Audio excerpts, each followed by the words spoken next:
Greetings, boys and babes. It's the Magic Hour, a place where we navigate through life's peaks and valleys with all the vulnerability and shamelessness we can muster. With the help of world-class guests from all walks of life, we uncover new truths and valuable tools for manifesting our highest potential. I'm your host, Mercedes Terrell, along with my partner in shine, Jade Bryce. Hey, you guys. Before we jump into the show, I wanted to send a thank you to those of you who've taken the time to leave a rating and review on the Apple Podcast app. If you haven't yet, I want to remind you that this is the best way to support the show and help us get the big names like we want. And if you take just 30 seconds of your time to do that right now, we'd appreciate it more than you know. Okay. What? Oh, you made a mouth noise. I did? You go, like you're going to say something. Okay. You want me to start over? We can start all the way over if you want, but are you sure your mic's on?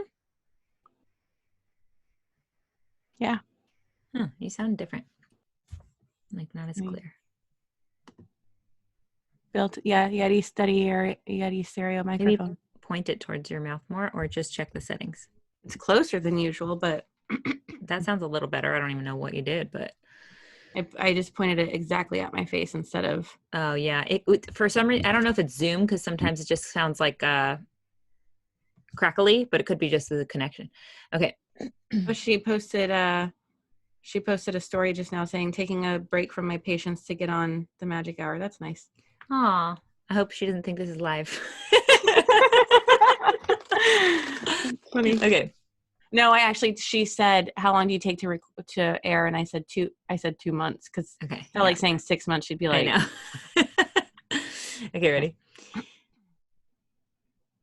Greetings, boys and babes. It's the Magic Hour, a place where we navigate through life's peaks and valleys with all the vulnerability and shamelessness we can muster. With the help of world-class guests from all walks of life, we uncover new truths and valuable tools for manifesting our highest potential. I'm your host, Mercedes Terrell, along with my partner in shine, Jade Bryce. Hey, you guys. Before we jump into the show, I wanted to send a thank you to those of you who've taken the time to leave a rating and review on the Apple Podcast app. If you haven't yet, I want to remind you that this is the best way to support the show and help us get the big names. So if you take just 30 seconds of your time to do that right now, we'd appreciate it more than you know.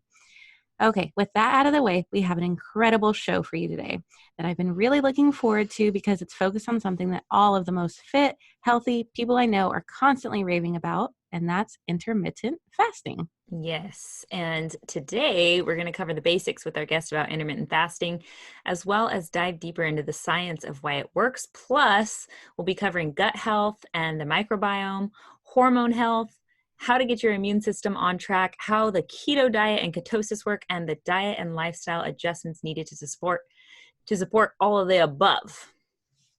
I don't know how we're going to fit it all in, but I'm excited to try. Me too. It's going to be a challenge in itself, so let's do it. Please welcome a board-certified MD and wellness expert specializing in food allergies, gut health, and hormones. She graduated magna cum laude from Cornell University's world-renowned School of Nutrition and then went on to receive her MD with distinction.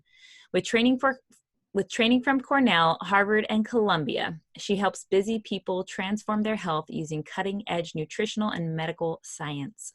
Her proven techniques to heal inflammation utilize the power of the microbiome to help digestion, obtain natural hormonal balance, and heal food sensitivities.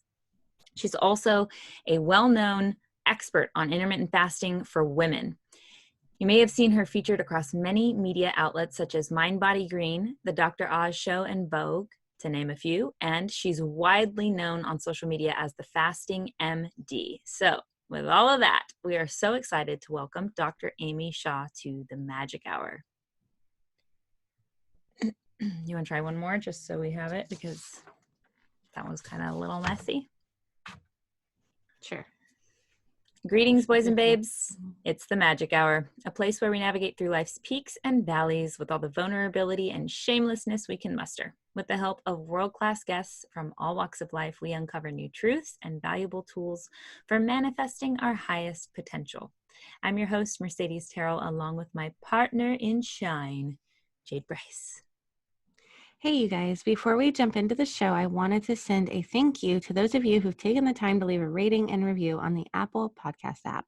If you haven't yet, I want to remind you that this is the best way to support the show and help us get the big names. So if you take just 30 seconds of your time to do that right now, we'd appreciate it more than you know. Yes. Okay, with that out of the way, we have an incredible show for you today that I've been really looking forward to because it's focused on something that all of the most fit, healthy people I know are constantly raving about, and that's intermittent fasting. Yes, and today we're going to cover the basics with our guest about intermittent fasting, as well as dive deeper into the science of why it works. Plus, we'll be covering gut health and the microbiome, hormone health, how to get your immune system on track, how the keto diet and ketosis work, and the diet and lifestyle adjustments needed to support all of the above. I don't know how we're going to fit it all in, but I'm excited to try. Me too, so let's do it. Please welcome a double board certified MD Please welcome a double board certified medical doctor and wellness expert specializing in food allergies, gut health, and hormones. She graduated magna cum laude. Why am I fucking this up? Sorry, John. As per usual. Please welcome a double board certified MD and wellness expert specializing in food allergies, gut health, and hormones. She graduated magna cum laude. Why can't I say that? Magna cum laude. Please welcome a double board certified MD and wellness expert specializing in food allergies, gut health, and hormones. She graduated magna cum laude from Cornell University's world-renowned School of Nutrition and then went on to receive her MD with distinction. With training from Cornell, Harvard, and Columbia, she helps busy people transform their health using cutting-edge nutritional and medical science. Let's just use the one when she gets on. Well, I don't want to do this again for her because we have no time with her. Oh, that's true. Let me just try it one more time and see if she pops on. Please welcome I don't know why. Oh my God. What's happening? I don't know. I'm falling apart. My phone just fell. I have no idea where. Like underneath me somehow. Oh. I don't know. It's day 21 of my cycle, so it's just, you never know. What day am I on? At this stage in the game. Oops, that's not the right app. Okay, I'm try this one more time. Please welcome a double board certified MD and wellness expert specializing in food allergies, gut health, and hormones. She graduated magna cum laude from Cornell University's world-renowned School of Nutrition and then went on to receive her MD with distinction.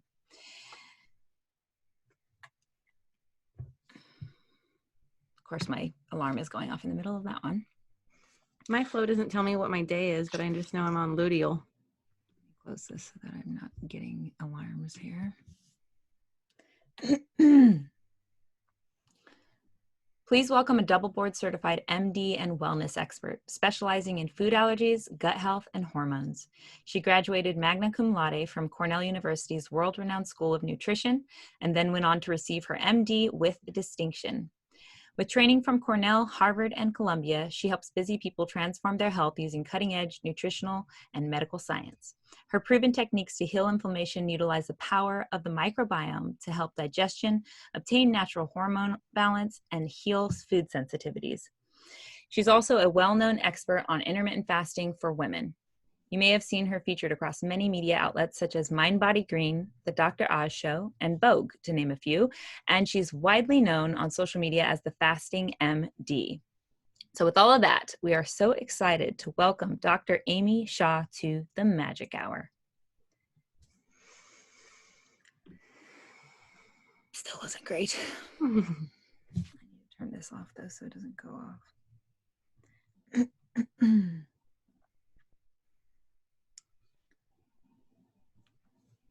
I got a Cameo request today that was asking me if I was ticklish and if so, where. Like, man, I wish I got more. That was the only one I've ever gotten, and I didn't realize. So I charged $50. I only got $37 out of that. I didn't realize they take 24%. I don't. I decline the ones that are weird like that, though. I was like, nah, weirdo. Okay, I'm gonna do one more. We're still recording, John. Use that in the bloopers if you'd like.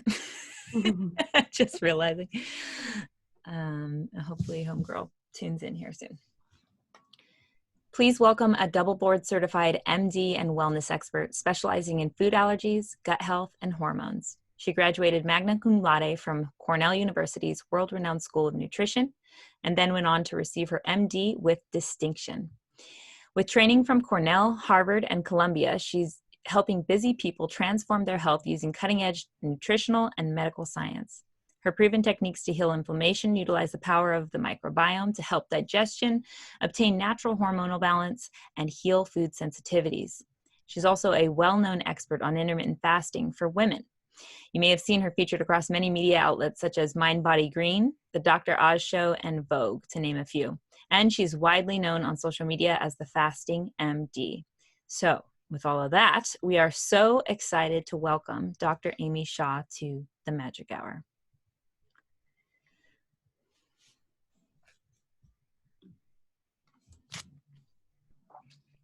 Hi there. Hi. Okay.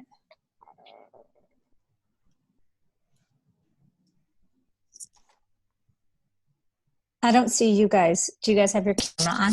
Yeah, we Oh, can there we see go. you. Hi. Okay, Oh, hi. Hi. Must have just taken a moment. Are Can you you using hear are you using a phone or a computer?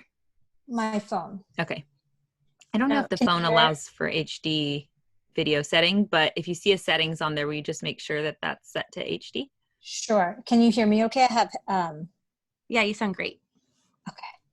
Let me see if I can set it for meeting settings.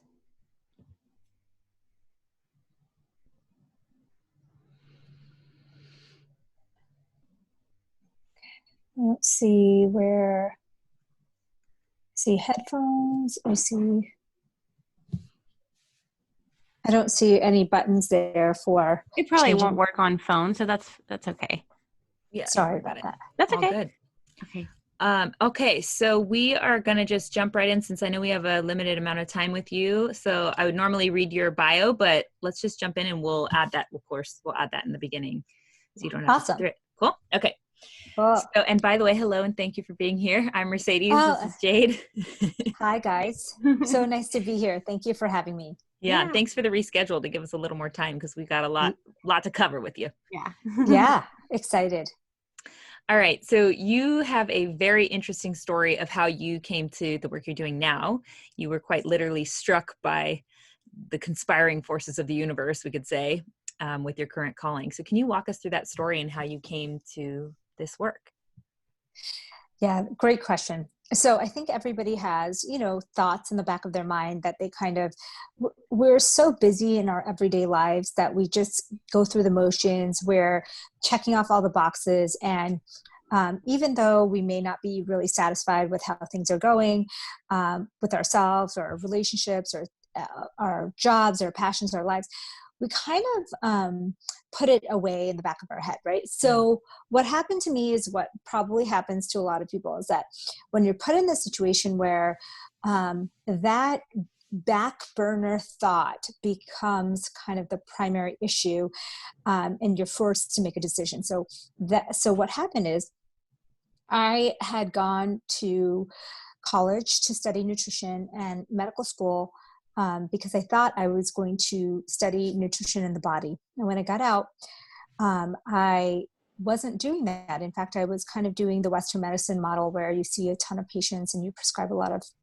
medications. And this was like the end for me, like the end of the tunnel. I was supposed to be at my final destination. And I was like, wow, I don't know if I want, this is like going to be my life of repeat forever. Mm-hmm. And then on the other hand, my personal health was suffering, felt burnt out. I felt bloated. I felt brain fog. I had 2 little children who were constantly making me feel like I couldn't do enough at home. I couldn't do enough at work. And so I was really suffering in my mind, in my health, and in my hair. I think what happened is it all culminated. So one day there was an impromptu meeting that in our office. And as a good physician, I had to stay. You know, you have to stay for emergency meetings or impromptu meetings. And it was 5 o'clock. And I knew I had to pick my children up by 6. And so as soon as it was about 5:45, I said, I just kind of got up and embarrassingly ran out. And I'm the only woman. I was thinking, wow, they're going to think like this lady's not, that dedicated. Right. She just ran out. And then on the other hand, I was feeling, oh my God, this studio, this karate place closes at 6 and my children cannot be there, my young children. And then on the other hand, I was feeling exhausted and stressed and anxious. Literally, I jumped in the car and I drove faster than I've ever driven before and super carelessly in my mind, because it was like I was kind of out of control, and this whole situation was an actual play-by-play of what was happening in my life, just out of control, stress, pulled in all different directions. And I was making a left turn to go into the area of the karate studio, and I got into this huge accident where there was 3 cars. The car I was in spun 3 times, hit the divider. Every airbag in the entire car went off.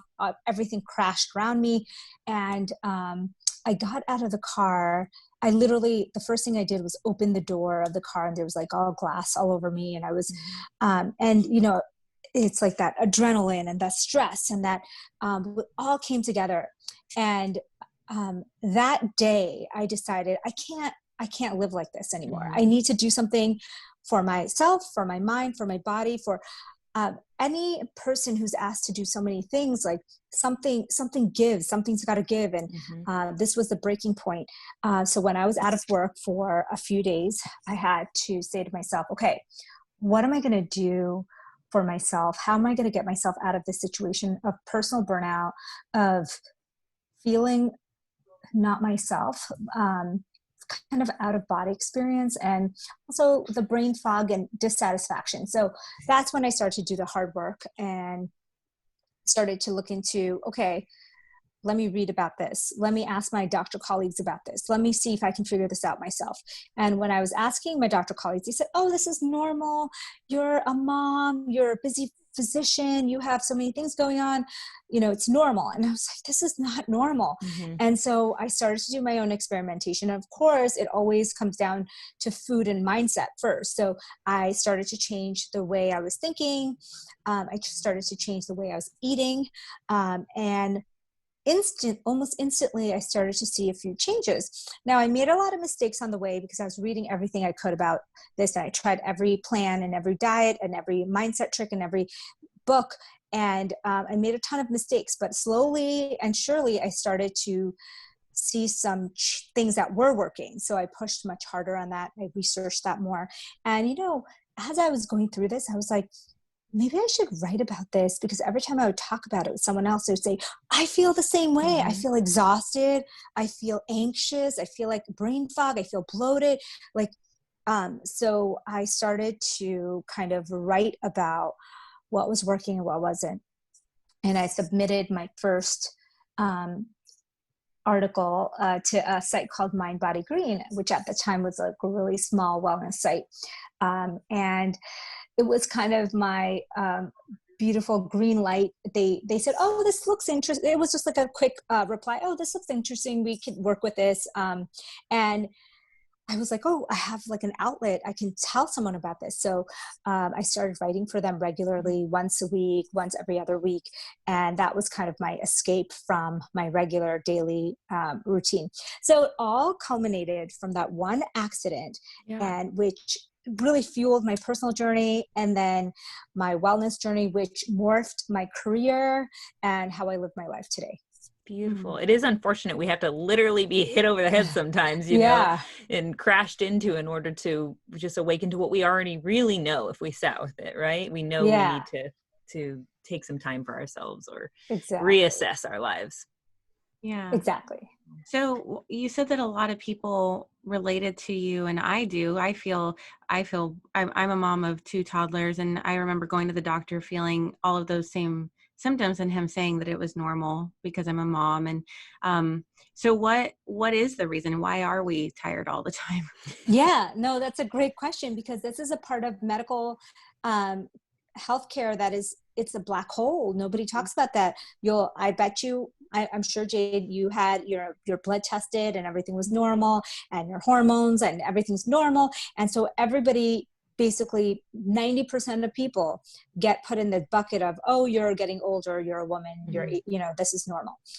So what I realized is that there was a missing link. So our brain is connected to our gut, and our gut microbiome is literally calling the shots all day. And what they do is they talk to our immune system and they talk to our hormones. So when you talk about hormone imbalance, and you talk about lowered immune system or inflammation, or you talk about brain fog or fatigue, they're all part of the same system. Mm-hmm. So it's this, I call it the energy trifecta: the gut, hormone, immune connection. They're constantly in communication with each other, and they're constantly communicating with our brain, and vice versa. So they're like, it's a constant crosstalk. Mm-hmm. And so what happens in our modern world is that because of both our thoughts, our food, and the way we live our lives, this connection becomes weaker. It's really very easily described in the gut, right? Our gut microbiome used to be much more diverse. Think 70% more diverse than it is now in modern times, because we used to eat all different fruits and vegetables and tubers, and we'd have all these different types of bacteria, and now we don't have that many types of bacteria. So imagine if you have a big city, and half your police force and half your detectives and half your lawyers and half were not there, and there was just a very skeleton crew. So what happens is, when they're in charge, there's going to be miscommunication with the immune system, with the brain, with the hormones. And so you get all these negative symptoms that are all linked back to this problem. And part of the problem is our food, obviously. Part of the problem is our lifestyle. We're really not getting enough nature time. So that's another thing. Circadian rhythms are completely flipped. So that's another problem. And so you can imagine that if you go ahead and fix that gut, that big city that's living there and functioning and really calling the shots between all the parts of your body, you're not only going to feel more energetic, but things are going to just work much smoother with your digestion and your disease in the future. Yeah. I want to go over some of the basics there. You touched on the microbiome, but I think some of our audience might be even new to what that is. So maybe you can cover the definition of what the microbiome is and why it's important, why it is our gut health, why that's important, and making sure that we have a variety of the colonies of these different bacteria is important. Yes.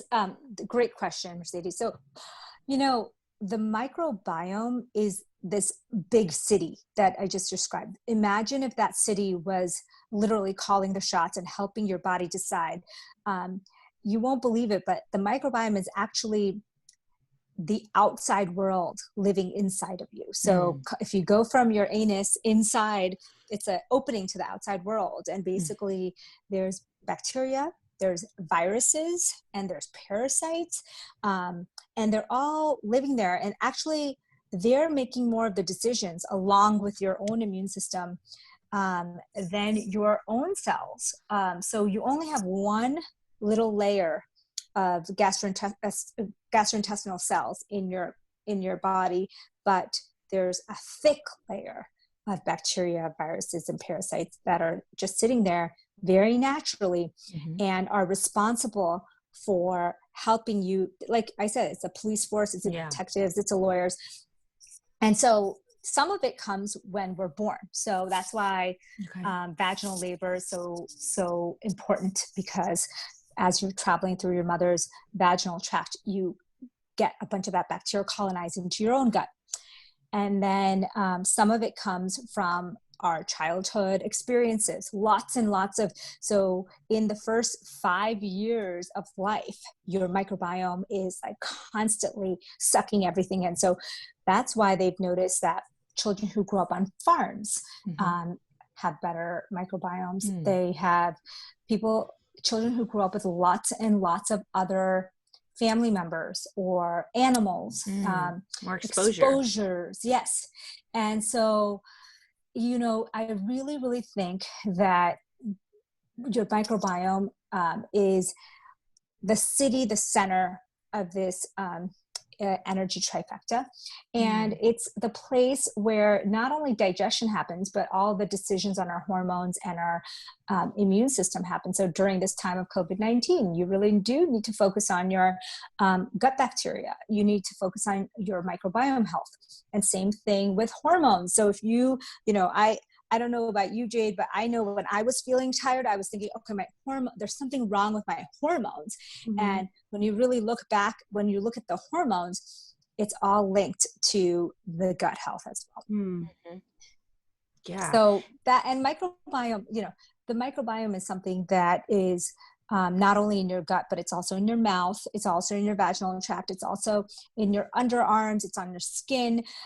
We are supposed to be colonized with trillions of bacteria. We're not supposed to be sterile. And so it's a concept that people don't even understand. Like, no, being sterile is not the goal. In fact, and something you spoke to in the beginning, you were talking about we may have grown up eating more, previous generations might have had more access to a variety of different fruits and veg and tubers and all these different things that we're not necessarily getting in our daily American diet. But I think a big piece of that too is the stuff wasn't maybe as sterile either. Like the dirt on it carries so many bacteria that might be important. Not that people should go out and eat dirt because there's other toxins going into that now that we live by freeways and such.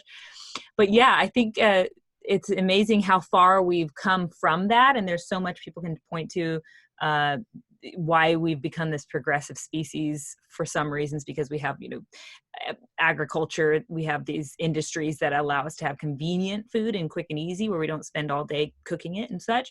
But there's so much that's also been kind of robbed from our food because we're not doing the hands-on, personal work. And it obviously we're doing something wrong in modern life. They found out in London, like at the turn of the century, 1900s, when all these Londoners got rich and moved into the cities. Some of the doctors noticed, wow, these kids of these richer people are getting all these problems like allergies and asthma. And so they researched it back then. And that was in the early 90s. And they were looking at the similar kids in the farm still, and they were healthier.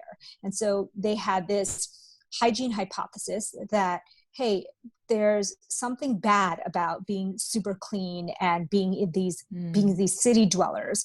So they weren't sure if it was like cleaner or was it something else that they were doing differently. Like, richer people may be eating different foods, or they may be not growing their foods and getting it from the farm anymore. So it was already discovered all the way 100 years ago, and we're feeling the manifestations of it really now. Yeah. Wow.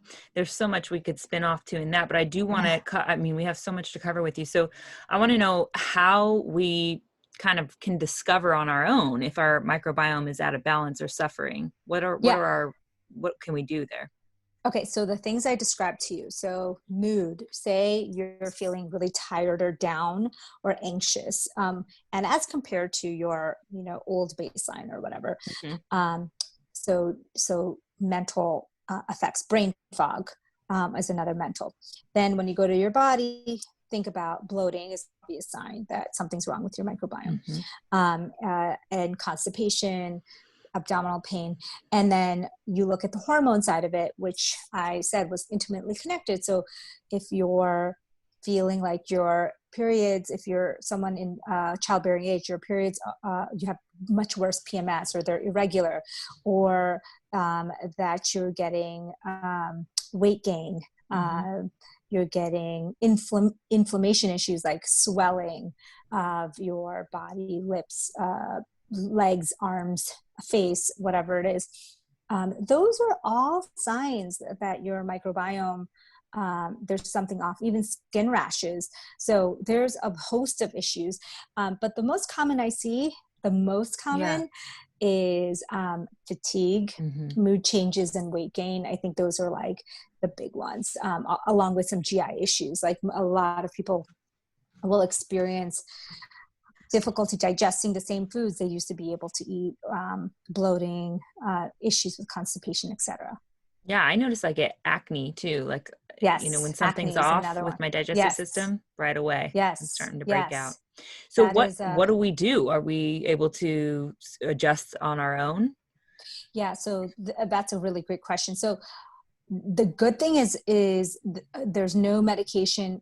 Pharmaceutical companies have not taken over this world yet, because there's really no medication to just quickly correct this disconnect between. Well, just before you go into that, also, I don't even know if we mentioned the antibiotics that are just being given at every corner, that we are killing off our whole microbiome with, and then having to replenish that over and over, especially when you have them as a child, right? That's a big problem. So someone giving you the antibiotics probably doesn't want to say, well, wait, we need to give you the other thing that's actually, we messed up here a little bit, Right. So before we knew this concept of the microbiome, we thought that all bacteria are bad, all parasites are bad, and all viruses are bad. So the whole concept was to get rid of everything that you could find. And we didn't realize that they were actually helping us in so many ways. So that is what really, really changed in the last 20 years. But the problem is we're so far into the antibiotic sanitizing culture that we hardly even pay attention to what's happening to our microbiome. In fact, do we really know? You had mentioned the chemicals leaching in through the into the dirt, right? So do we even know how much of an impact that's making? I mean, there's no there's no information for the normal public on how much this may be influencing our bodies, like cosmetics and all kinds of chemicals are really bad for the microbiome. So there's a chemical in hand sanitizers, that triclosan, that is actually really bad. It kills all the very good gut bacteria. And if we just simply told people, hey, why don't you hand wash with a gentle soap and water, and not use a commercial hand sanitizer, we could make a big difference. But the problem is the focus is not on saving the microbiome. Right now, everyone's right now with COVID, for $10 an ounce. And it goes back to germ theory, right? And it's this idea of we're in a fight against all germs, all bacteria, and the reality is we need some of those guys. They're good guys. In fact, we need them not only just for our digestion, but just for our hormone health and for our brain health. And you wonder, I read something that said depression and anxiety in children is up 60% in the last 10 years. And especially during this recent crises in the world, both with infection and with racism, there is an increase in mental health prescriptions, and I think by 30%, and sleep prescriptions by 15%. So we're suffering. Our brains are suffering, our emotions are suffering. This balance between the gut and the brain, it goes both ways. So if you have a poor gut, you will have an anxious, depressed brain, and vice versa. And so I think we could be doing a lot to help people manage their stress, manage their mood, just by changing, not only, when we can get into it, it's not only what you eat, but when you eat, how you eat, what you do in your daily life. These small little changes can make a big difference. Yeah. So maybe let's start with, if someone's dealing with an imbalance, and this is personal to me even this week with all that's going on right now. I can probably list off a million reasons why this is likely going on with me, but I'm dealing with a slowdown in detoxing. So like constipation, seeing it on my skin, and I'm feeling it hormonally, like with my PMS symptoms and that type of thing. So when a person's ability to detox properly through regular quality bowel movements slows down like that, how do you go about tackling that issue?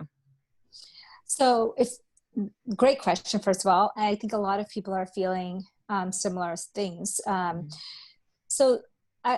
It's funny how you mentioned that it's a detox issue, but I think you're right. A lot of it is in the gut and its ability to function properly. And when it doesn't have, say, the vitamins, the minerals, the water, the stress hormones, or the relaxing hormones, you get into a situation where you're constipated and you're hormonal, and you don't feel well. So first things first, I think that when you look at the situation right now, there's a lot of stress in our world, a lot of external stress in our world. When our body is in stress mode, our digestion stops essentially. Our detox system stop essentially. What our body's saying is, hey, there's danger out there. You better, they put all the blood flow into your attention centers, your eyes, your big muscles, because they're like, there's a big danger out there and you may need to run. We can't be focusing on digestion and detox and all these repair and renewal mechanisms right now. This is like, we need to save that for later. And so, as you know, sometimes when people are stressed about a big exam or something really big in their life, they won't be able to go to the bathroom, or they have irritable bowels. Irritable bowels. The body is just not doing what it needs to do. Its detox mechanism, because it's sensing danger. And why it's sensing danger is something that you can control. So if you really think about it yourself, you could, 90 seconds of the initial response after something happens is visceral. So you hear bad news, you are watching the news, somebody calls you and tells you about 90 seconds. It's just automatically, you feel kind of like that sinking feeling or that stressed feeling. But after 90 seconds, then it's up to you. So you can either relax your body and breathe through it, think of good thoughts, go for a walk, do the things that you need to do to manage your emotions, or you keep it activated in stress mode. And that's something that I think that we all need to have the tools to learn is, hey, our sympathetic nervous system is constantly being hijacked by, the media, by people who have like really poor energy in our lives. And they're trying to keep you in that stressed fight or flight mode, but you need to learn how to get yourself back into the repair renew mode, and that takes some skills. So it may be, we talk about vagal breathing, so breathing exercises, just kind of taking the act of taking a deep, slow breath is actually a signal to your nervous system to switch to the parasympathetic mode. So you're kind of sighing, taking a deep breath and saying to the body, hey, there's no danger here. You may want to go out for it. Nature seems to be very calming for that stress response. So you may want to go for a nature walk, try to cultivate your own tools. That's what we're missing in the modern world. Nobody teaches us that this is a thing and that we need to cultivate tools that work for ourselves. Like, back in the day where everybody was super religious, prayer was a great way to calm that nervous system and say, oh, there's a higher power, we're not in control, just let it be, like, let it relax, so there's lots of coping mechanisms, and prayer was one of them. And meditation's another one. And yoga is another one. And simply nature walk and vagal breathing is another one. So cultivating those things are the number one thing. Yeah, I really love that you point out, first of all, that we have to take responsibility, but I love the magic trick of 90 seconds. Okay, like give it 90 seconds, let all the, bursts of adrenaline and hormones or cortisol or whatever's happening in there happen, and you're going to feel it and you're going to be in it. You really can't, as hard as we try, it's hard to, it's hard to Yeah. control that. But after 90 seconds, when that stuff starts to settle and your body's like, hey, should we regulate? And you then take responsibility instead of, being the victim in that circumstance.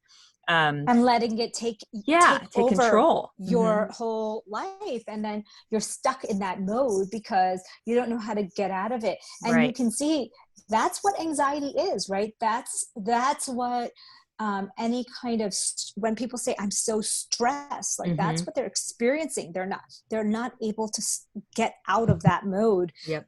But nobody's taught us, so we can understand that, hey, nobody's ever told us to use these tools or cultivate these tools. So of course we're not going to know how to do that. Yeah. It's tough. And then, of course, then we talk about food and minerals. And so if you say, okay, I'm going to get my digestion back on, which is the most important thing, right? Get back into that mode, sleep well. And then you say, okay, I'm going to drink more water. I'm going to eat more fiber. Things like magnesium, things like vitamin D, those are all immune calming, nervous system calming kind of minerals and foods. And if you think about it, fibrous vegetables, cruciferous vegetables, so that's like broccoli, cauliflower, and cabbage, those guys actually bind toxins in your gut and bring them out. So like excess estrogen sweeping. Yeah, it's like exactly what it looks like, the broccoli head, how it looks like it's like a broom that's going to suck everything up. That's exactly what it does. It actually is that one of the reasons why we get so bloated when we have it? Is it doing that type of work, or? Yes. So what happens is if your microbiome is not ready for that kind of raw broom. enzymes. Yeah. It's like a huge stress to the system. So what I tell people is, if that's also a sign that you could work on your microbiome. So you may want to start with like a half cup of cooked broccoli and then work up to a full cup. And then I was doing broccoli sprouts.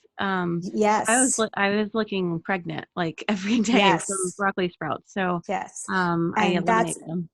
Yeah. So I think that one thing you could do, Jade, is like broccoli sprouts are so super healthy. In fact, they have 10 times more antioxidants than regular broccoli. What I do is just have it in very small amounts. Just because it causes us bloating does not mean that we shouldn't have it forever. Right. It just means that we need to kind of work to it.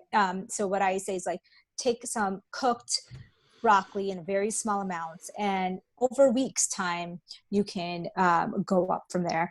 And then things like magnesium will really actually pull some of that stool, like let you basically keep kind of water get rid in of that. Do you recommend magnesium right before bed, or is that something you should just be taking in the daytime? Or magnesium, there's different types of it, but there's something called natural calm, which a lot of people use I take that. That's a good one to take at night because it does actually induce sleep as well. So it kind of is a good combination for helping you get rid of some of that stuff. But honestly, increasing the fiber in your food. So if you have a hard time digesting cruciferous vegetables, you can start with like asparagus and spinach, and then add in some little bit of cruciferous vegetables. And then as you get used to it, you can do more. And again, the variety and the amount of fiber is going to be key in replacing and replenishing that microbiome, because that fiber that's in asparagus, say artichoke, garlic, onions, that fiber is literally food for the microbiome. So the bacteria eat fiber. And so when you're trying to grow and fix your connection, you need to feed them the right foods. The good bacteria eat the stuff that we probably don't like eating the most, but the bad bacteria eat the things we like the most: sugar, yeast. Exactly. So go ahead, Jade. Sorry, my boyfriend had a really high fiber diet, and it gave him IBS, so now he can't have any fiber.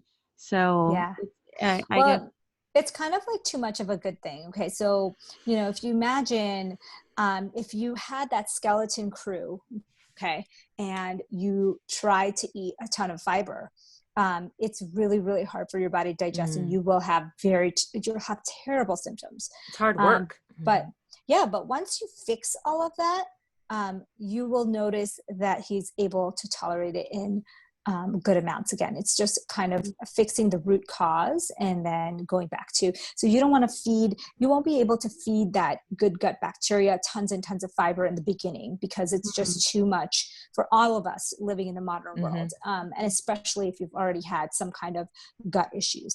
So you need to replenish that first and then start to add in more fiber. Yeah. And you mentioned sleeping well. You talked about magnesium. What about melatonin? Do you recommend that, or you do? I'm a big fan of melatonin, actually, as a natural hormone that induces sleep. So what melatonin does, it just induces sleep. So it's not really helpful for people who have lots of disturbed sleep, and it's not good for people who have sleep apnea and other sleep disturbances.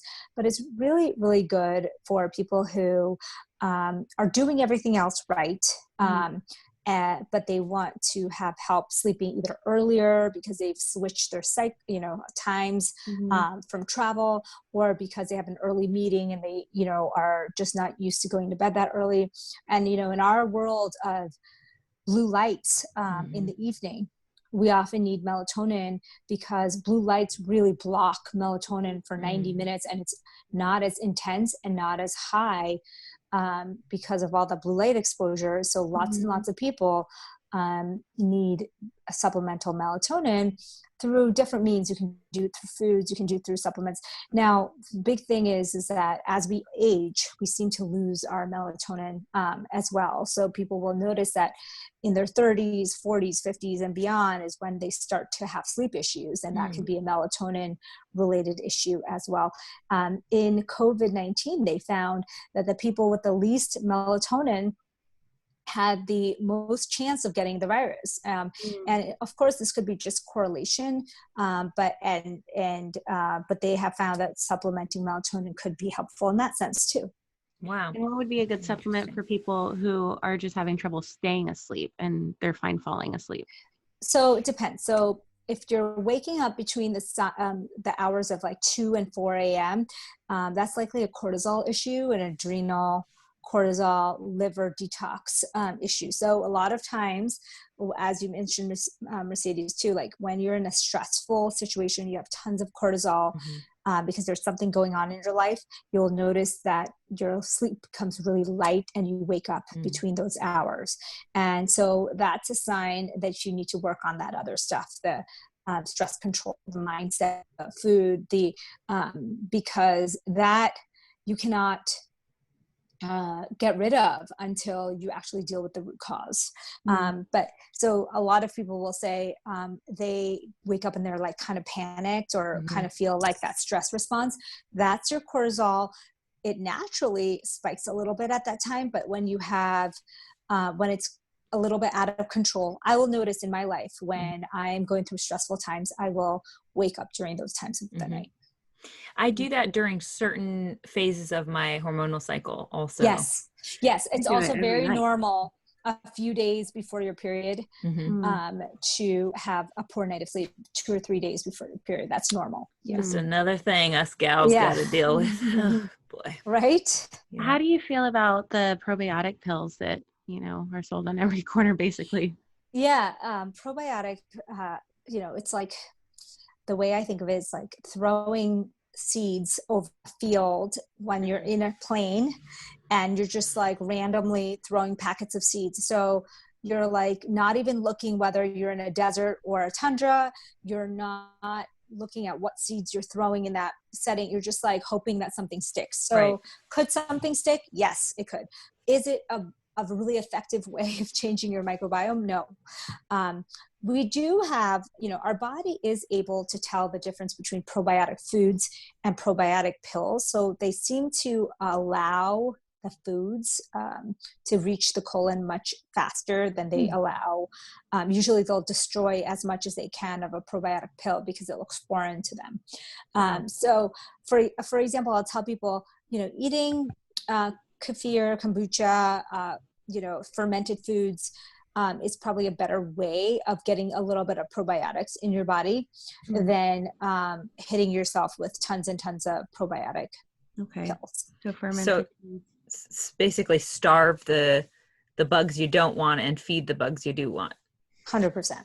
I'm curious too what you feel about like stevia or carbonated beverages.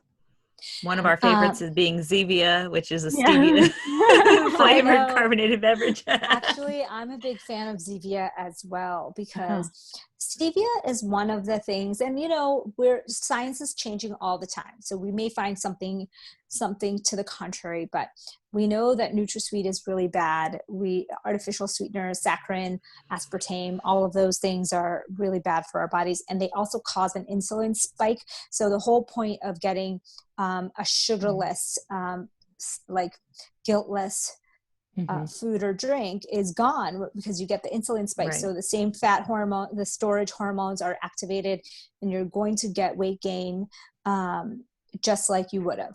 Now, we don't think that stevia causes that insulin spike, and we don't think monk fruit, erythritol, some of these natural sweeteners cause that insulin spikes. And so for now, those are considered to be better, and they don't affect the microbiome in the way that the other artificial sweeteners do. So what I say is that don't go crazy with it.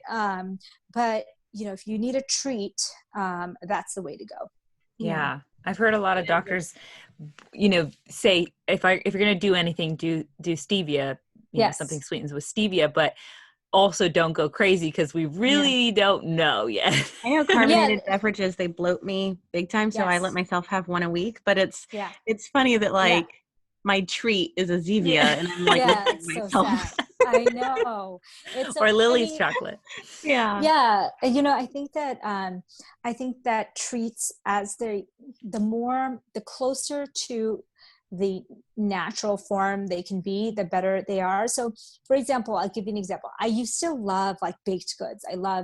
That's like my weakness. If there's baked goods, even if especially if they're healthy versions of baked goods, I just love them. And then, so I checked in with myself and I said, what is it about these processed baked goods, or just baked goods in general, that I love so much? And I realized it was just kind of like that comforting feeling that, and also mostly it was the chocolate in it, because I didn't really like baked goods that didn't have chocolate in it. Oh. So I just basically went to the basics. I got some high quality dark chocolate chips, and I took them in the freezer. And for dessert, I will have those high quality dark chocolate chips as kind of a dessert and treat. And I feel that is so much better for my gut. It's so much better for my addiction, like my brain, because I'm able to just stop. And I get that a little bit of satisfaction. And so it takes a lot of work to strip down what's normal in our society is actually not good for us. So we have to go and do the very weird, abnormal things, but that are good for our own gut and mind. Yeah, our well-being. And something I love doing for right now, especially summertime's upon us, freezing grapes, just green grapes, and freezing them. They're like little ice cream, once you start eating them frozen like that. I mean, they're still sugary, but at least have fiber in there a little bit. Yeah, it's a great treat. Just doing these things that are so weird to the standard American culture is like anything that you're doing that's like weird to people is probably right at this point. Going back to kind of basics and doing things like, especially when it comes to food and not eating fast. When I tell people, sometimes in the office, I'll tell people that they can't eat processed foods, like no drive-throughs. They have to eat something homegrown, no gluten, dairy, whatever, if they're doing a food elimination diet.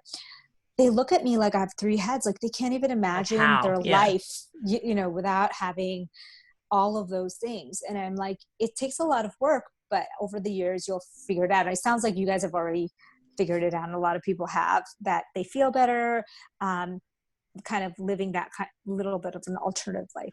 I mean, I can relate though, because when when Jade asked about Zevia, I was holding my breath for your answer. So I don't want to get rid of my, cheap foods or whatever either. Yeah. And I almost growled at you when you brought up Lily's. Yeah. She's like, don't take that away from me now. Yeah. Right. Oh man. We got to go against the grain, pun intended. Yeah. Yeah.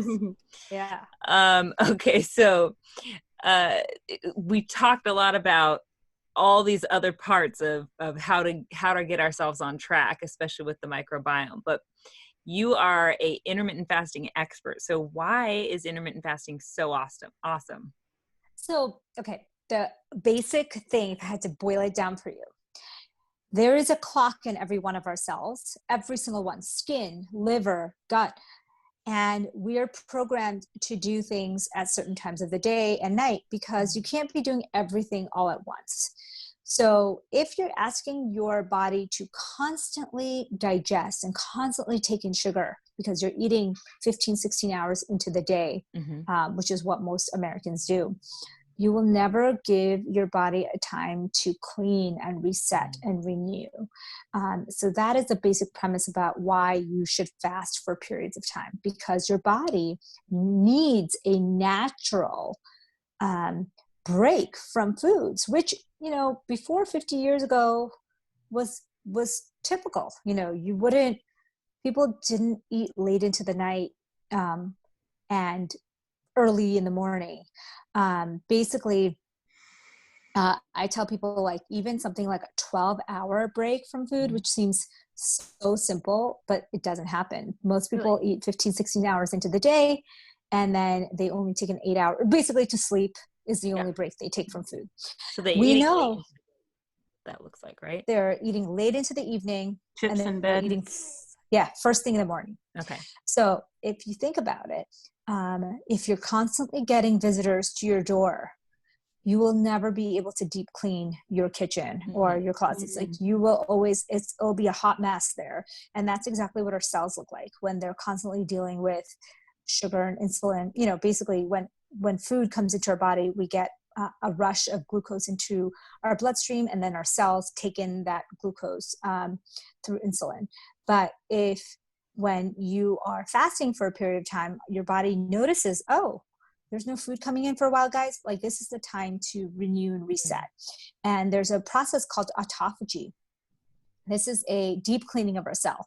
This is when our cell really goes in and takes out all the garbage and really does a super deep clean. And that's always happening, but it's happening at very low levels, and it gets turned up as it notices that there's no food coming. And so when you look at a cell that has undergone autophagy, it looks young and it looks clean and it looks like it's functioning so much better. And of course you want that. You want that for our skin. We want that for our hair. We want that for our gut. We want that for our liver. We want that for our brain. Like, we want autophagy happening in our body. And that's only going to happen if you give it a break from food.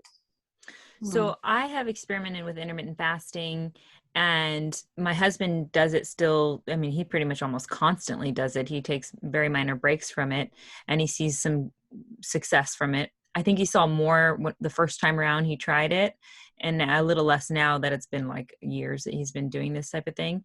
But he's also aging, so who knows? So he sees success. He doesn't feel like it's got any negative effects for him, only positive. When I've done it, I don't know if I was doing it, you know, going too hard in the paint with it, or what it was, but for me, I could definitely feel off, and it even sent my hormonal, you know, signals going a haywire. So what, for women specifically, are the guidelines you have for intermittent fasting? That's such a great question. That exactly same situation happened to me. I read all the papers, and I was so impressed with this autophagy and these cellular clocks. I was like, I am in. And I went all in. And after like 3 days of doing this, which was like barely anything, I felt tired. I felt cranky. I felt hungry. I felt cravings that I had never felt. My sleep was disturbed.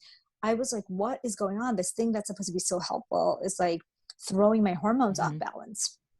And so I had to really, really go back and see what was wrong. So I stopped for a while and I researched it. So we don't have a ton of studies on women with intermittent fasting. We have like a couple of rat studies, and some of them do show that prolonged fasting will disturb ovulation, and they will even stop a rat from being fertile. Because think about it, our bodies as women, we are built to carry a fetus, even if we don't want, whether we want it or not, right? But it's going to protect ourselves. So your body senses danger, she's not eating at all, they're going through a famine, there's something going on, it's going to turn off ovulation because they said, to protect a potential fetus. And that's why we think that our bodies are so much harder wired and sensitive to stressors of famine. And you can, I'm sure you two both, and I know I have, gone through a period where you've done a diet where it requires you to basically, starve yourself. And you know how you feel in about a day or two. You feel hungry and cranky and tired, and your sleep is disturbed. The same exact feeling that you get when you go too hard on the intermittent fasting, which is a response, our body's hormonal response to saying, hey, you're doing something that is stressing us out, and we're going to turn off ovulation, or at least temporarily, until you get back to normal. So what I urge, and some women do fine. Some women jump into 16 hours of fasting every day and they have zero problems. So they say to me, what are you talking about? This doesn't even apply to me. And I said, well, it's not everyone, but this is many women. Many women, we have to look at our hormonal situation, and we have to say, okay, we need to give our body a break from food, but not so much that your body is sensing starvation. Like, not so much that it's a negative stressor. So we want it to be a positive stressor. So it's like, Mercedes, if you go to the gym to lift weights, you're not on your first day going to lift 100-pound weights. You will rip those muscles and you will be sore, and you won't be able to go back to the gym for like a month. And that's what intermittent fasting at high levels is like too much of a stress on a body that's not used to it. And we damage something, especially with women, because we are so sensitive to that damage. So go really, really slow is how I would word it. Is like, you want to go in crescendo fashion. You really, really want to start slow, do it really well, slowly for 2 weeks. Then you increase a little bit more. Then you increase it a little bit more. You will notice that maybe months or years into it, you can fast longer with no hormonal effects than you could. And I think of it exactly like lifting weights or running a marathon. You don't try to run the entire marathon the first time you try it. It takes weeks, if not months or years of training to get to that point. And this is no different. Just because you can do it doesn't mean you should do it or that it's good for your hormones. So just ease your body into it without having a kind of the aspirations of following your male counterparts. Yeah.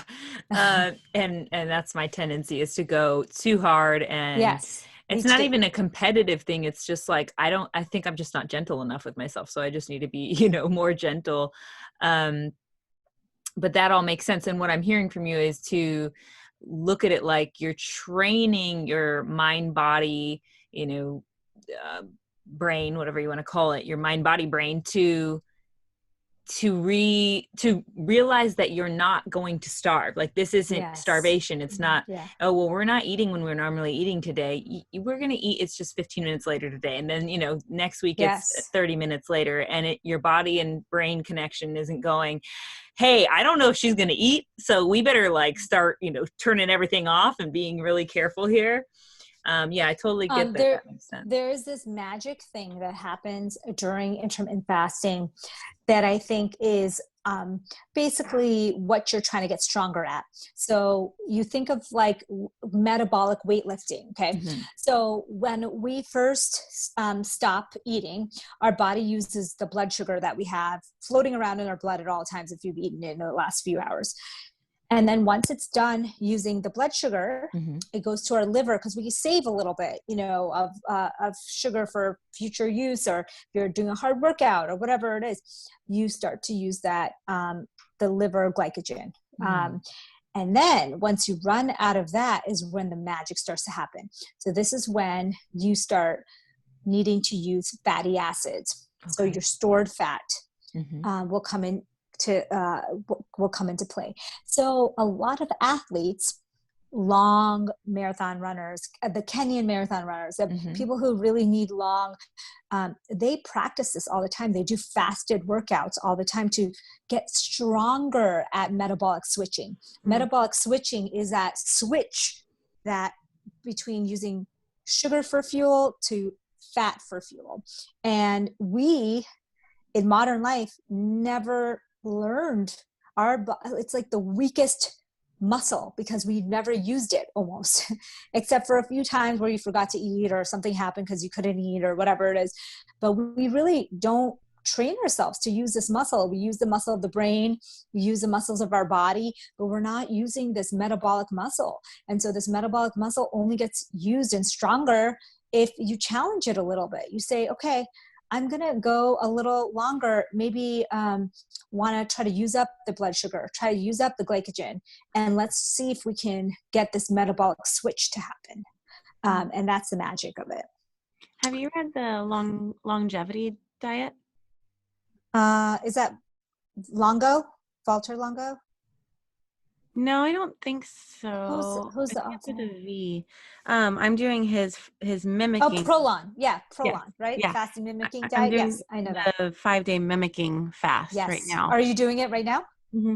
Yeah. What day are you on? Only one. Okay. How's it going so far? Oh, good. Chocolate's the hardest part because I'm just craving chocolate so bad. I normally have chocolate every day. So, Yeah, same. but I'm excited for the 5 days because I've had friends do it and they've had great results. So, yeah, and that's the same concept. You're trying to get into that metabolic switch. You're trying to turn on that autophagy. So, Dr. Longo was very smart. He said, this whole autophagy thing is really hard because we don't really know when it starts. And we know that it's really, really hard for people to fast, like really hard. I mean, if you ask someone to fast, even for 16, 18, 20, 24 hours, like it's really hard. So he thought of a alternative version where he said, you know what, let's give them a little bit of food and see if we can still get some of the beneficial effects, just not a lot of food. And so they did a bunch of studies and they found that, hey, if you can kind of get some of the same amazing results with a little bit of food instead of just zero food for 5 days. Because if you think about it, doing a fast for 5 days with just water sounds like no human being would be up for that. Yeah. But if you were like, hey, you can eat a little bit of food every day for 5 days, you may, just like, Jade, you may be more up for it to see the benefits. my boyfriend was scared for the whole household. So I'm a little afraid for your household too, Jade. So when we're doing a fast, just because Jade brought it up, is that turning off, ovary production? Is that turning on and off certain things as well? Obviously, it's turning on the cell autophagy, like you explained. But is there what are the negative things that we should be looking out for? And if we see them, we should soften. Yeah. I think that, I don't think the Prolon program is going to be right for everyone. I think that if the thought of it is, hey, we're just doing the stress for 5 days and then you'll be able to kind of just recover. Right. And so that's a concept of it. But is that something that, is well studied in women? No. Is it something that could potentially turn on that danger signal in your hormones? Yes. But the thought of it is 5 days and then you're done. And so, how much damage could it do kind of thing? I love circadian fasting. So the type of fasting that I recommend when, on a daily busy woman's schedule, for example, is circadian fasting. It's this concept that, hey, this clock in your cells is timed from sunlight to dark. So when it turns dark, that's the signal for all the repair and renewal processes to turn on. So that makes much more sense to start your fast early in the evening rather than eat, until midnight or whatever. Yeah. So I like to start my fast early in the evening, 7 p.m. You can start it even earlier, and then go till the next morning without any food. And so circadian fasting is kind of superimposing intermittent fasting on top of circadian rhythms and kind of figuring out a nice, easy schedule for people who are busy on the go. and saying, you know what, maybe you can time it so that the nighttime hours, the times that your body is naturally going to want to repair, renew, you just don't eat during those hours. So the traditional intermittent fasting, people eat way late into the evening, and then they don't eat until super late into the day, like 12, 1, 2. I say it should be the opposite, where you eat an early dinner and you fast all through the evening hours, and then you wake up early, and maybe you do a fasted workout, and then you break your fast after that. It just makes more metabolic, intuitive sense to do it that way. What about like in the summer months where the hours of the day are a little bit longer? Yeah, so you can play with it. You don't have to do exactly with sunlight. I usually say, if you want a guesstimate, just take 3 hours before your bedtime. Say you go to sleep at 10 or 11, you want to stop eating at 6 or 7. And then you don't eat again until, say, in the beginning, you're just doing 12 hours and do 6 a.m., but then you do 8 a.m., then you do 9 a.m. And you can even go back and forth. So I say, for women who have regular 28-day menstrual cycles, your second half of your cycle, from ovulation, day 14 to day 28, so definitely that week before your period, you're just much more sensitive to stress. Yeah, I can tell you. Stress, I can tell you I am. So stress and intermittent fasting is a stress, hormonal stress, like we talked about. It can be too much of a hormonal stress to some. So during that week, I really, really cut down my fasting. I even go down to 12 hours or very little fasting at all.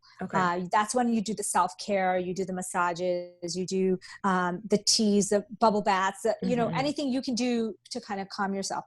Then the day you get your period, as you start recovering your hormones, day 2, 3, 4, you're going to feel a renewed sense of energy, and you're going to be able to fast and work out more than you were that week prior. And every woman knows it intuitively, but we still don't live our lives according to this. So I tell people, like, we're in a patriarchy.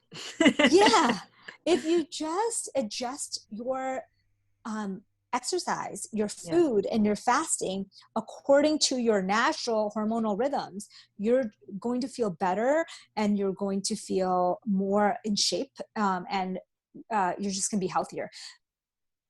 So lost you. There you are. Oh, sorry, I got a call. It's good to work out before we break the fast. Yes, I like I like a fasted workout, because I feel that you're more likely to get that metabolic switch. And what effect do you feel fasting, or what effect does fasting have on inflammation levels? Yeah, so when your body is better able to communicate to each other. So say you are timing your fasting with your circadian rhythms, you're getting better sleep. That communication between your gut bacteria, because your gut bacteria also have a circadian rhythm. So and they don't like to eat at night either, you know, during certain times. So when you are strengthening that connection between your gut bacteria and your immune system that are constantly talking to each other, you're going to get less inflammation. So let me tell you how inflammation happens. The gut bacteria tells your immune system, hey, Jade is eating something really weird. I don't recognize it. Can you come and just check it out with me? So the immune system sends some cells over to kind of police the situation. The gut bacteria and the immune system look at that, and they're like, that looks really foreign. It's like a chemical or some kind of product we don't recognize. Let's get the troops out. So they bring their troops, and that is inflammation. So inflammation happens because your body senses that there's something either injured or foreign or abnormal there.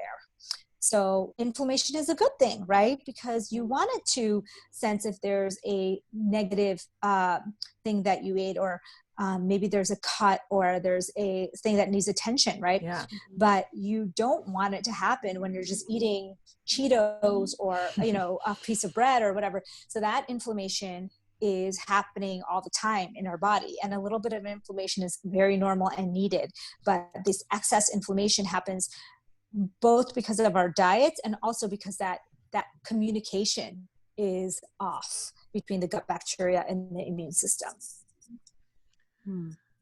what do you, I want to know your thoughts on enemas and if it plays into any of how you would, maybe ask your clients to keep healthy. Yeah. Yeah. Yeah. Here's the thing. Enemas as a regular thing is not a good thing, because I think that if your body's really working well and you're doing all these things that we just talked about, the circadian fasting, dealing with the stress, the mindfulness, the foods, you're not going to need that. Our body is really great at detoxing itself. I mean, it's amazing how much we are constantly detoxing. You just need to strengthen that connection in there. But is it wrong once in a while to start, say you're starting on this journey and you just want to start from a cleaner place? There is some place for certain types of natural enemas, but I say in general, I don't recommend them. Okay. Good to know. I mean, there's so much talk, and it's almost trendy right now to do coffee enemas. Yes. And, other things that we're talking so much about the microbiome, and I know enemas can disturb the microbiome, especially if done too regularly or with the wrong substances, solutions. Exactly. Yeah. Okay. Good to know. We need to be detoxing naturally if at all possible. Yeah. Detox naturally is like sweating, pooping. Yeah. So if you want to detox naturally, like go do a workout, go to a sauna, sweat it out, drink tons of water, get it all out of your system. Let your own body detox itself. Our liver and our kidney and our blood are the best detoxers. So I noticed this is maybe random, and I don't know if it's correlated, but I'm trying to figure it out. If I sauna too much or too regularly, which I can take a pretty long sauna and I feel okay, but then I seem to get constipation. Or if I run too much, as I run a lot. So if I run too many miles in a week's time or whatever, then I start to get constipated, it seems. Is that just, again, the stress signaling that my body's sensitive to? Stress, dehydration, magnesium, electrolyte imbalance, all of that can play into that for you. So you can try different things. Like you can try to pre-hydrate with all these electrolytes and see if you can tolerate a longer sauna or run. Yeah, I take a ton of magnesium daily. I feel like I'm covering the bases. I think I'm just sensitive, and it's also in the back half of my cycle. So maybe I just need to track that more closely. So that back half of our cycle is so key for exercising active women, because that days 21 through 28, the last week before your period, when you're so sensitive to stress, if you tweak your exercise and you tweak your self-care and your food, you're going to notice much less PMS. You're going to be much more balanced. So this is what I say is like, if there was ever time to do self-care and massages, stress relieving activities, it's that time.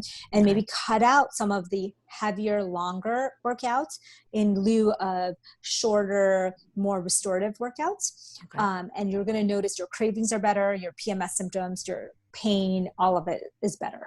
Yes, I'm going to have to implement all of that. Yeah. What about people? It's interesting because I do the coffee enemas to help with my period cramps. That's the only reason why I do them. But what about people with a sweet tooth, especially after meals? Is there anything to keep in mind to still get in a little treat without messing up all the good fasting efforts that we've put in? Yeah.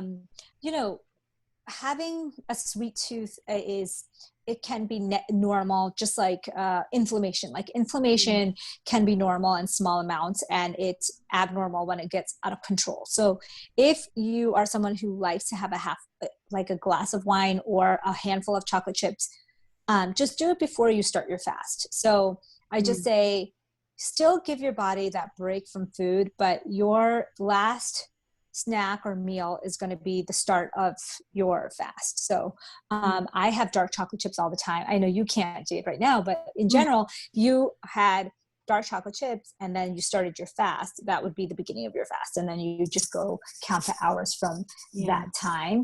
And really, once you start to change your diet and you start to add in more vegetables, and grow that microbiome by taking out the toxins in your diet, you're going to notice that your sugar cravings are just half of what they used to be just off the bat. And then you can work on it from there. And you mentioned wine. What about wine and alcohol? Is that? Yeah, so wine and alcohol, there's so many debates, right? There's people coming out every day saying different things about alcohol. The truth of the matter is small amounts of alcohol, small to moderate amounts of alcohol is quite good for the body. The longest living people in the world, centenarians, they drink wine. But the problem in our modern world in the US is abuse and kind of just like sugar, just, a little is good, a lot is better, and more, more is better. And so what the Cancer Society has said is like, don't drink.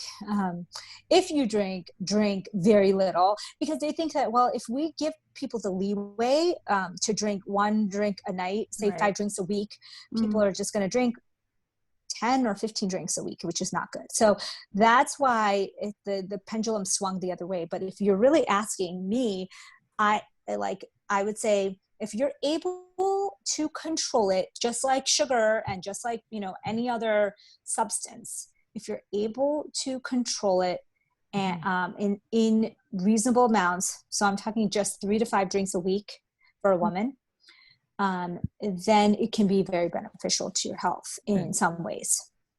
And how?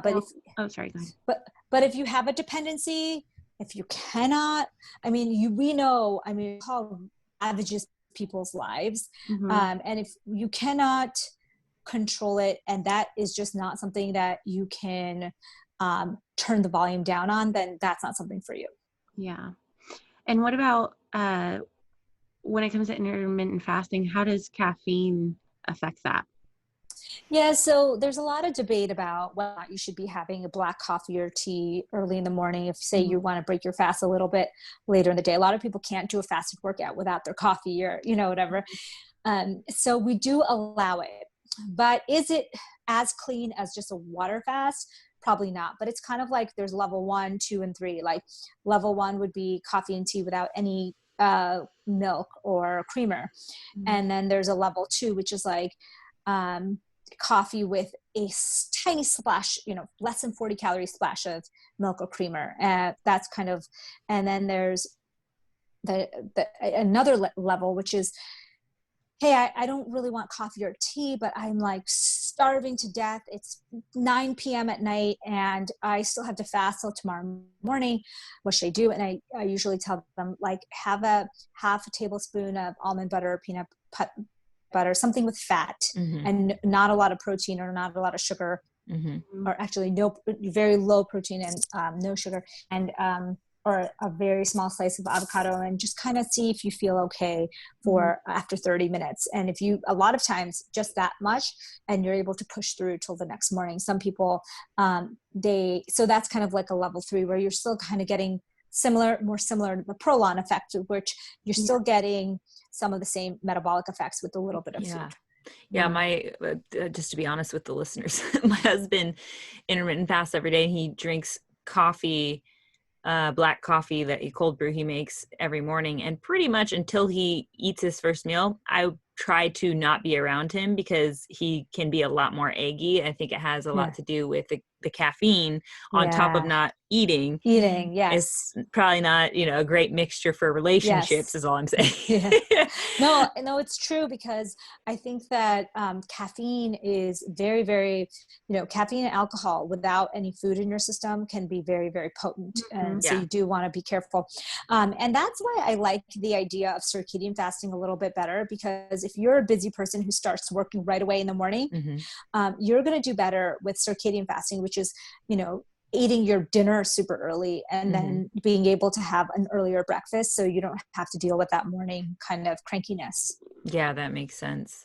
So, and I was going to bring us to keto because you kind of talked about the almond butter and late night, starvation feelings, which I experienced when doing a keto diet before. But before we do that, I wanted to ask you, when it comes to your own patients, is there something that you recommend almost like on the majority of the time with them as far as how to adjust their lifestyles and diets? Is there like a kind of set, go-to lifestyle diet option that you give them?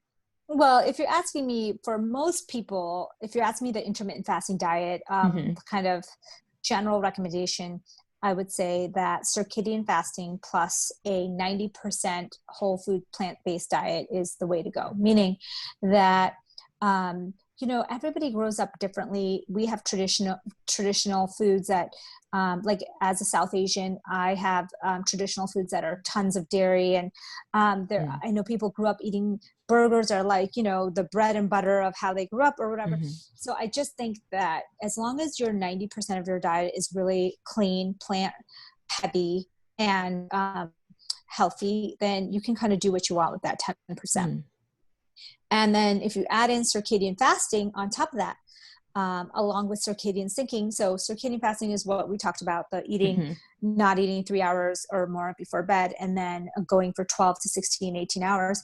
And then circadian syncing is like getting morning sunlight, getting some nature time, and then getting some darkness before bed, at least 30 minutes, or meaning no blue lights for 30 minutes, maybe 1 hour before bed. Those things can pretty much help any person right off the bat. Yeah, I love that. Especially early morning sunshine is so important. Yeah. So when it comes to the keto diet, let's just kind of cover the basics quickly here, but what is it and how does it work? I know a lot of people have heard the word keto, but probably don't know exactly what keto and ketosis is all about. Yeah. So ketosis is kind of like a longer version of that metabolic switch that I talked about. So when the body runs out of sugar to use, it switches fat to fat. It always will prefer sugar. So as soon as you eat something with carbohydrate or sugar, it will immediately switch back to using the carbohydrate or sugar. But when there's none available, it will use fat for fuel. So fatty acids for fuel. Now, there are some benefits to this, but there's also some negatives to this. The biggest negative, I think it sounds like you've tried it, Mercedes. The biggest negative is that it's almost unsustainable. Almost everyone on keto goes in and out of keto because as soon as you eat that one thing with carbohydrate, you're out of it, right? So living a life on keto is almost impossible. Secondly, the problem I have is that although metabolic switching is really good, going back and forth, always being in keto is really difficult to do with healthy whole foods, right? So a lot of people are eating tons of processed keto type foods. They're eating processed red meats. They're eating cheeses. They're eating creamers. They're eating these keto processed foods or whatever to keep themselves in keto because they can't do that. They can't barely eat a normal diet. So those are the two big issues I have. So can you do it long-term in a healthy way? Probably, if you really are committed to it as a lifestyle. But is it most likely something that you do temporarily? Yeah, I think that's more like I like the idea of metabolic switching where you go in and out and you kind of give your body a little break, kind of go into a mini keto every night. And then the fact that when I talk to you about the microbiome and the city and the fighters and the detectives and the policemen, to imagine that you are not going to give them any of the foods that they eat, those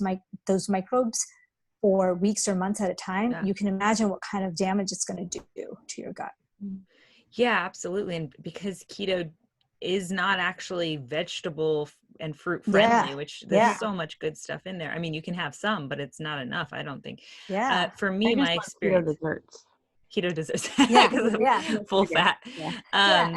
And I think the keto desserts are where is a healthier version for us because it's like you're getting the satisfaction of like say coconut milk or but then you're not getting any of the crap. So that's why keto seems really healthy in some ways. But then if you think about the longevity issue of like eating no vegetables or fruits or berries, antioxidants for long periods of time, it just is not a good sustainable diet. Yeah. And from my own personal experience, I was actually working with a naturopath doctor who's a hormone specialist. And as I was going through that, so he prescribes actually more of a like kind of primal diet, primal kitchen diet, I think is what his more prescription was. But I was dabbling with keto. My husband was doing it at the same time. And I was pretty hardcore about it. And I noticed I could fall into ketosis way quicker than my husband and much deeper. And so I think my body has that, more sensitive to these type of things. So, and I was blood testing like 3 times a day. So for 5 weeks, I was in ketosis every day for the most part, which is a lot for my little body, I think. Yeah. And at the end of those 5 weeks, because I consider myself kind of a guinea pig in this realm. We talk about this obviously with our listeners. So I'm going to try it to see if it works or if something, and I learn a lot every time I try something new. So I was blood testing for my hormones with my doctor and my nutrient levels. And I had tested just before I tried the keto diet. And then at the end of the 5 weeks where I'd been in ketosis that entire time. And when I showed up in his office after he got the tests back, he's like, whatever you're doing, stop it right now. He was pretty pissed at me because my hormones had gone whacked out from keto because I'd just obviously done it too deeply. Yeah, I think that's, you hit the nail on the head. I think that's a big problem with keto. Like, the idea of using your fat for energy is like a great option. Sounds good. Should you be eating like that in a constant manner? Probably not. I mean, I guess it's possible for some people to be very careful, really get their nutrients, measure everything, make sure they're getting enough micronutrients, but it's really, really difficult. Really difficult. With whatever knowledge I have on nutrition, with doctors, at my beck and call for this, I still couldn't get it right. So, I mean, it's pretty difficult to do it as a sustained diet, I think. So 100%. Something to try though. I'm never against anybody trying anything because every body is different, and exactly. trying it will only get you closer to knowing what's right for you. Right. So we have talked about hormones a ton, but I just want to ask you, what do you think the best ways are of finding out where we're at with our hormones as kind of one of the starting points? Because I think a lot of people listening,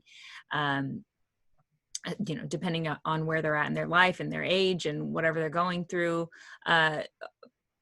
just generally, I think the majority of the population kind of doesn't consider hormones at all. Like they just don't think about that because it is a really intricate topic.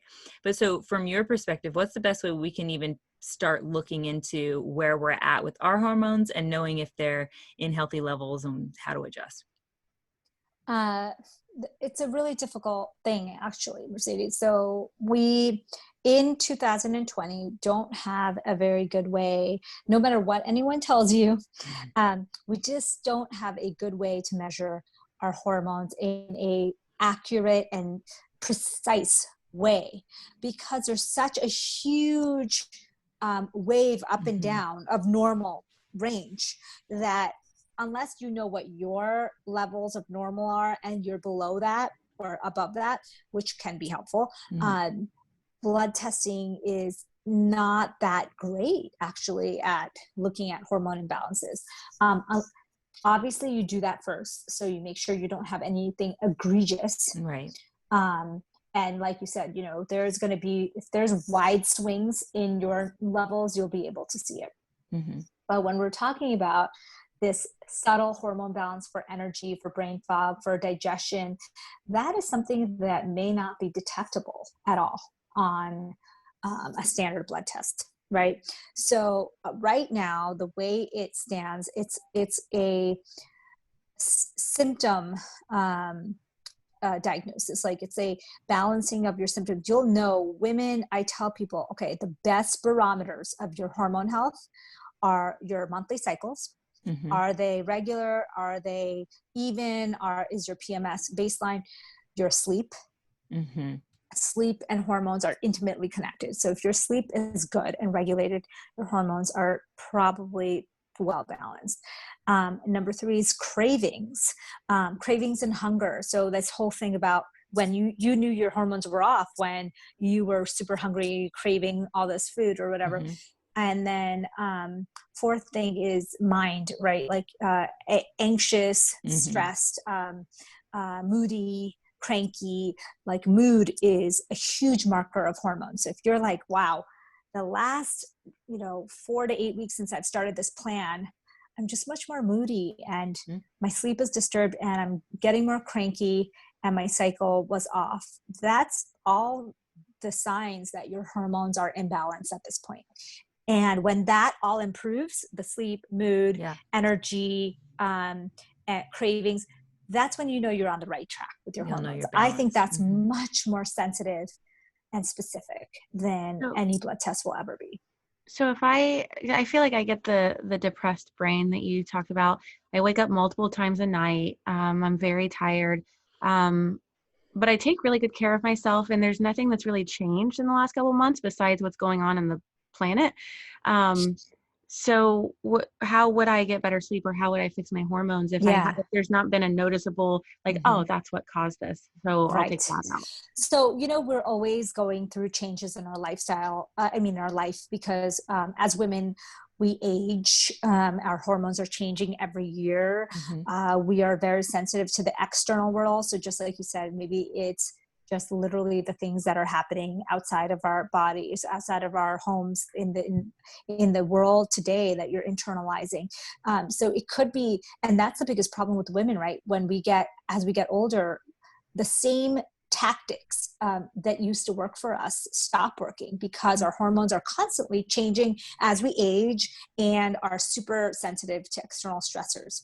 So for you, Jade, I would say, hey, let's examine the different things that it could be. For you, it could be the external world, whatever we're going through right now as a society. It could be something that's happening in your life that you may be thinking, oh, I'm fine with it. I'm dealing with it. But it's kind of those deep rooted emotional issues that show up at night and show up. So I'll say to myself, like, I'm not worried about this. It's not a big deal. Like, if something happens in my office, and then in the middle of the night is when it shows up, and it constantly keeps showing up until I deal with it. Okay. So that's a sign to you that I'm not saying that there is something like that. I'm just saying that that's one of the variables you have to put in there, that what's happening emotionally, what's happening in the external world. And then, like you said, examine your diet, examine your sleep. It's like all that hard work. And if you're really like, okay, I need to, like, you're doing this prolonged reset. That's kind of like a nice way to say, let's just start from scratch and get rid of all of the other things, and then go from there. But I find for a lot of women, once they do that mind work and then the diet change, you're able to kind of pinpoint some of these issues. Okay. Yeah. And since sleep is so linked to hormones, what are your top tips for better sleep? Okay. So when my hormones were imbalanced, I had a really hard time sleeping. That was like one of the big things. Yeah. It's like, I know when I'm going to be in menopause, like, that's going to be a big issue for me, because I know every month, a few days before my period, and anytime I'm stressed, anything that changes my hormones, my sleep automatically is disturbed. So here's my best tips. Before bed, at least 30, if not 60, if not 90 minutes, turn off all the blue lights. That doesn't mean wear the blue light glasses and still text on your phone. That doesn't mean like, watch TV from afar or whatever it is. Just, you have to turn it off. So it might be, for me, it took like putting my nighttime routine as the time that I'm going to do my skincare, that I'm going to get ready for the next day. I'm going to put out my clothes. Like, I force myself to spend 30 minutes just like away from all my devices. Okay. That is going to do magic, not only for the blue light issue, but also to kind of train your brain that this is wind down time. So you might do skincare, you might get ready for the next morning, you might do your hair, you might shower, you might do baths can be really, really relaxing for your body. And then you want to make the room really cold. So if you have probably heard from sleep hygiene specialists, but sleep hygiene is so important. So that means that our bodies, the way we fall asleep is that our temperature drops slightly, and then we go into a sleep. So your temperature is not going to drop if you're sleeping in a super sweltering room, but and the external environment has to be quite cold to get there. And so you want to make sure the room is very cold. Like And then you want to 69 or? Yeah, 68, I think, is the ideal. Okay. So, and you can play with it for yourself, but the colder, the better because if you think about it, inducing sleep is that temperature drop. And then you want to black out the room. So, a lot of people are used to sleeping with ambient light, ambient noise. You need to make it pitch black. My boyfriend needs a box fan. I feel like I'm sitting next to a refrigerator. Yeah, exactly. So you can, I mean, ambient white noise sometimes is soothing for people, sometimes it's not. So you can wear earplugs. So I was always very sensitive to the external environment. And then I realized like, oh wait, but I could wear earplugs and I could wear a face mask to block out that light and the noise. Cause my husband is a night owl and he never had trouble sleeping. Like he would always be like, what's your problem? Like it's a little light, you know, like I would be the one with like, try and close like all the curtains. Diva. Yeah, it's totally. So, get yourself some nice, well-fitting face mask while you're fixing your sleep. And, you know, you don't always have to use it, but when you're really trying to get everything right, you want to do everything the perfect way. Get the earplugs that are moldable. They're like, I think they're not the foam ones, but the moldable ones, so that they can actually give you some seal. And then, and basically, you want to really create an environment in your nighttime that's very, also like our brains are very sensitive to excitement. So at night, don't read your email like an hour before bed or 2 hours before bed. Like I know for me, if I get a concerning email or a complaint, or someone tells me something that's negative or even exciting, I can't sleep. So you want to kind of disconnect. No phone calls with your family, no, or whoever, friends. Nothing to disturb. Don't watch the news right now, right before bed. Don't watch the news. Don't excite your emotions right before bed. You know, we all know that, especially if you're a sensitive sleeper, that having that excitable, negative or positive conversations before bed is death's knell to your sleep. And so those are kind of like the sleep hygiene tools. And I honestly was like, Jade, what you were saying, I was like a sleep diva for like, I think a whole nickname here. Yeah, like a whole year maybe or more until I could figure out how to fix this problem. And then once I did, I was able to be a little more relaxed about it. You know, then you can kind of find your groove and be, but I still, I mean, when I need a good night's sleep, I'm still doing all of those things on that checklist, like every single one of those, because I know that that's what I need for that best night of sleep. So that's what I resort to when things are going off the track again. Yeah. I love that. That definitely helps. Also, my husband leaves the room if he has a hard time sleeping more than I do. He'll get up and go downstairs, play with the cats or do something for a little bit to kind of reset before he comes back into the bedroom and then tries to fall asleep again. And it seems to really help him. That's nice too. Yeah. So there's a few short questions I like to ask everyone who comes on the show. So first off, if you could hug your younger self right now, what would you say? I would say take your time. Don't be in a rush. And I think because, you know, as when we're young, we're always in a rush to get to the destination, to figure it out. I think for me, slowing down and taking some deep breaths and knowing that it's all going to work out fine is something that I wish I had told myself more when I was younger. Yeah. I need to hear that now. I need it now, yeah. Yeah, exactly. If you could have the whole world read one book, which would it be? Oh, wow. The whole world read one book.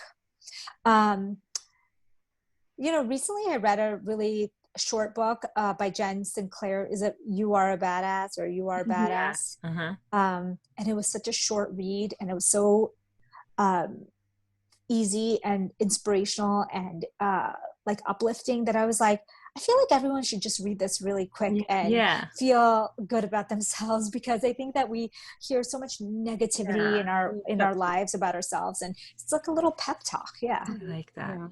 Yeah. Okay. If you could whisper one phrase to everyone on the planet, what would it be? Be kind to yourself, be kind to others. Like we said earlier in the podcast, 90 seconds, you have no control over your emotions. But after that, you can say to yourself, I'm only going to think good thoughts. I'm only going to think good thoughts about myself, about others, about my life. And you can change the trajectory of your whole entire life based on those thoughts of kindness to yourself. Yeah. Beautiful. Thank you. If before we let you go, where can people find you online? Oh, yeah. So I'm at FastingMD on Instagram. I'm at amymdwellness.com on the internet. Perfect. Yeah, we love following your page. Yeah. Thank you. Thank you so much for coming on and sharing so much knowledge in such short time. I don't even know how we fit all that in. I'm fairly impressed with all three of us here. It felt like a giant speed round. I know. It's I was like awesome. holding back so much. I was like, don't go down that rabbit hole, Mercedes. Yeah. But love thank it. you so much for sharing your wisdom with us and our listeners. And we are big fans of yours. So we will definitely apply what we learned here today to our own lives. And I hope our listeners do the same so we can all rise together. Thank you. Awesome. This is so fun. Thank you guys for having me. Yeah, we'll talk to you soon. Okay, take care. Bye-bye. Okay.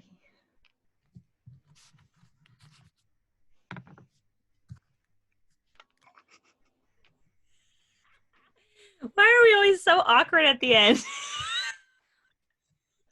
I was like, you know what? There might be a way for me to just end the call on my side. I should figure that out so it's not super awkward. especially when it's on their phone. And they're like,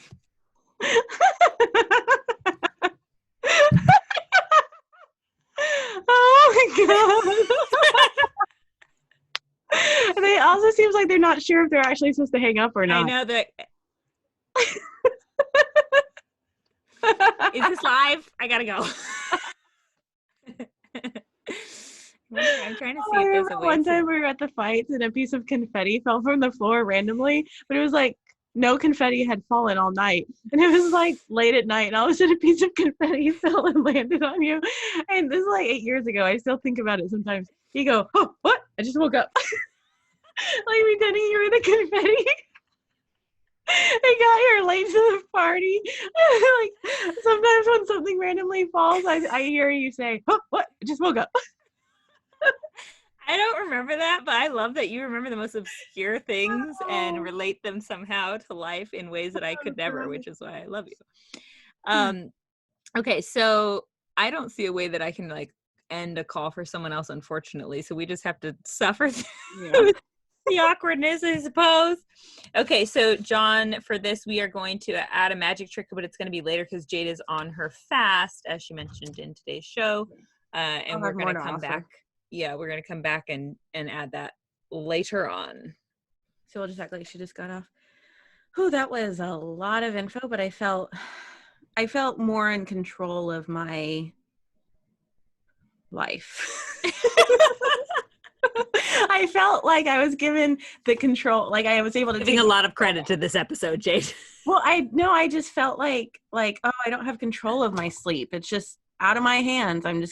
This is just how it is right now. I see. I felt like she gave you some hope. I felt like her information made me feel like, oh, okay, this is something that I have control over. I just have to be more determined. Like there's things to do to try. There's always something I've noticed is when I feel overwhelmed, I feel like, oh, just give up, on this, whatever the thing is that's feeling overwhelming or out of my control. It's just, I literally need rest. I need to sleep so that I can remember that there is always something else to be done. Like there's always another option, another angle, another way to look at it, literally just changing the perspective somehow, which is way harder than it sounds. But there's always something to be done, which means there's always hope, which I really helps me feel in control to some degree. Of stuff to be done. What's your magic trick? So my magic trick is very simple. It's to get an app that helps you track your food intake. So obviously goes along with this podcast episode quite a bit. So help you track your food intake along with the time of day that you're eating. And that also tracks the nutrient levels of the food that you're consuming, as well as your physical activity. So this is going to help you get really clear on where you're at with your diet and your lifestyle, which will give you the tools you need to know where you want to go with it. Plus, it'll take a lot of the guesswork off your plate, so to speak, so that you know what does and doesn't work for your body when it comes to intermittent fasting or certain types of food and specific physical activity. As you could tell during this episode, those are all things that I'm still trying to navigate for myself years down the line. And so I recently got myself an app called MyFitnessPal, which, by the way, we are not sponsored by or anything like that, but I actually am using it currently and I like it a lot. It does all the above and more. So there's a lot of, I'm sure, other options for apps out there, which whatever calls to you, use. so that you can start implementing, how to make yourself a science and get some more control, like we're talking about. And one other thing I know is that if you're going to get serious about logging your food and calorie intake, it may seem tedious at first trying to find all the different items that you eat on the app system or typing them in, but it only takes a few days for it to memorize the meals you make most. So it gets way easier even after just a couple of days of inputting your food as you go I'm on. glad you said that. Yeah, it's a little overwhelming at first, but I wasn't honestly, into it until you said that. Then I was like, oh, it remembers? Okay. yeah, it remembers all of it. So you can be like, I same do the breakfast same as thing every day. yesterday. Yeah, if you eat the same thing every day, it gets really easy. Well, my magic trick is the prolonged mimicking fast that I've been doing for 5 days. And I'm going. Okay. So anyhow, I do, what should I say to end it so that you can respond? Yeah, so it wasn't as hard as I thought it was going to be. And, you don't really know until you try it if it works for you. But yeah. Yes, I have not gotten brave enough to try fasting of any degree. I don't know. I feel like with the way I responded to keto and the way I responded to intermittent fasting, I feel like my body's going to be like, bitch, we already been telling you not to mess with this stuff. But I do want to kind of find something that really speaks to me and it makes sense to me. And we're going to have on Alyssa Vitti, who's like one of the hormone gurus that, you know how much I look up to her as a mentor in that realm. So maybe I can ask her what would be the best fasting technique for someone that's so sensitive when it comes to my hormones, and figure that out. So we will have another magic trick once we figure that out. But I love it. All right, Magic Mobbers, thank you so much for tuning in and taking this journey with us. If this episode held some magic for you, please share it with your friends and family. This would mean so much to us. And don't forget to join us on our Instagram page at The Magic Hour and let us know what your favorite episodes have been so far. We appreciate all of your feedback and want to know what's lighting you up. Yes, and we release a new episode every Monday. So you can catch us again next week or go listen to some of our past episodes in our podcast library now. We'll meet you there. Until then, be a light. Be a light.